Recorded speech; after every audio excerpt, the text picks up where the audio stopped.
Hi, Ruben. Just on the midfield situation, do you want a new midfielder to come in, and would you be confident of getting one in? Because it does look like you're quite light in that area. I'm really happy with our players. They are working really well. We have different players for that position, so we are prepared to win any game with our players. Well, in terms of trying to transform their fortunes, Manchester United are definitely backing Ruben Amorim in the transfer market. That's fair to say with that front line. But how significant a change would it be to get in a player like Carlos Baleiba, despite the fact, as Dharmesh has said, this would be a difficult deal to do? I think it's almost impossible this summer. We've been speaking to the Brighton chief executive, Paul Barber, today as well. And he made it very clear that Baleiba is not going anywhere. He said, we're looking forward to seeing him play for us this season. So I still think United need to bring some more players in before the window closes. Yes, they've done a lot of business across their front line, but they do need, I think, reinforcements in midfield and perhaps in defence, and there's still question marks over the goalkeeping situation as well.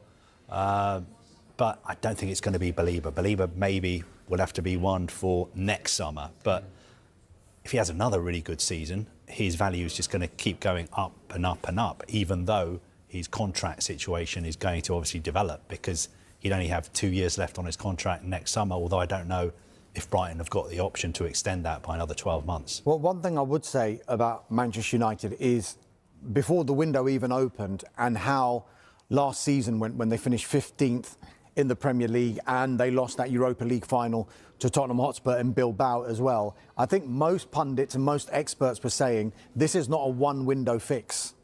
This is 2, 3, 4 windows it's going to take before Manchester United can really begin to challenge again. But because the window started so well for them, Matheus Cunha came in really, really early in that window. Bryan Mbeumo, there was lots of talk, and even though it was only sorted out a few weeks ago, there was a knowledge that that deal was going to happen. So people were getting pretty excited. Look, Cunha's done, and Mbeumo's done. Oh, can they get a striker? Oh, they've got Sesko. And now they're getting a little bit greedy, for want of a better word. Oh, why don't we just not sign the midfielder now? And they're thinking about, oh, we could challenge for top 4 here. Whereas I think if you go back and just take a step back, I think most experts would agree that it's going to take a little bit longer than just this one window. And sometimes, because of the players that Manchester United need to unload, and also the money that they need to generate to be able to replenish this window, it's nigh on impossible to do every single position in one transfer window. Yes, they would love to bring in a midfielder. That's why there is this interest. And one thing I would say about the Baleiba interest is, because it is out there and because Manchester United might have explored the conditions of a deal, we know how transfers work.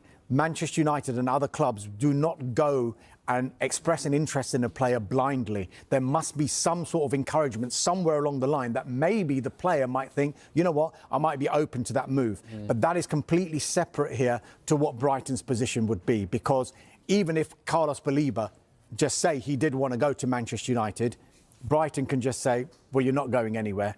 You've got 3 years left on your contract. We've got a year's option. And if we are to let you go, then it's going to be over £100 million. And people will say, well, you can compare that to the Alexander Isak situation. And so why are people saying, well, it's still potentially going to happen to Liverpool?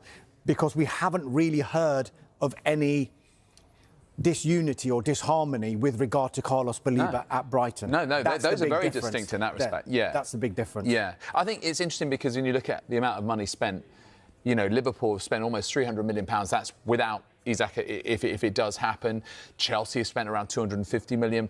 Manchester United up until this point, £214 million. But, you know, they want to be competing, especially given the fact that Liverpool and United are currently on 20 top-flight titles each, and they sense that Liverpool might get back on the perch if this spending continues that they can't keep up with. But on the point of sort of, it's not a one-window fix, Dharmesh, I mean, Carve, I wonder about this. Harry Maguire said in a recent interview that United were mentally weak in the past. And how much do you think that these new signings and then things like, for example, the refreshed training ground might add to a sense of rebirth, renewal at Manchester United to try and change things culturally as well? That sort of wider context piece, I guess. I think, look, what Manchester United have to do is back Ruben Amorim. which is exactly what they're doing, and give him as much time as possible, because there's been too much chopping and changing of managers, too many managers buying different players which haven't worked out. Now, sitting here, it's been a good summer for Manchester United, but we don't know how these signings are going to work out. Not every signing works out the way you think it's going to work out. For instance, when United signed Jadon Sancho, you know, a lot of people were very excited about the impact he was going to have, or Anthony, or Højlund. You know, in the transfer market, you're going to have hits and misses. Now, on paper, it looks like the 3 forwards they've signed are all going to be hits. And if you're a United fan, you'll be thinking, Ruben Amorim's got it right this time, Jason Wilcox got it right, Jim Ratcliffe's got it right. We need to get behind the team. But remember, United are not going to be challenging for the title this season. The aim is just to get back into Europe. It's going to take a few steps, and it's going to take quite a few transfer windows as well. I think if you're a United fan, you just want a big improvement on last season, and you want to see United playing, attacking and defending in the way that United fans are used to seeing their teams play and perform. Yeah, and at least in terms of the incomings, you know, it looks like it is shaping up that way, and we will discuss. Like Garnacho, I think, is well below what United are looking for. OK, potential incomings at Chelsea. What about outgoings at Manchester United, Dharmesh? Yeah, Carlo mentioned Alejandro Garnacho. The other ones, the high-profile ones, Rasmus Højlund. Ruben Amorim says that Højlund is part of the squad looking for this weekend against Arsenal. He is open to a move to AC Milan, is Rasmus Højlund, but he's not fully convinced yet. Talks have taken place between Milan and Højlund's representatives, and they are waiting now for the green light from Højlund to really push with Manchester United to try and get that deal over the line. Breaking news from Old Trafford: the highly anticipated move of Carlos Baleba to Manchester United has officially collapsed. Despite weeks of negotiations and reports of advanced talks, the deal has fallen through at the final stages, leaving the midfielder's future uncertain.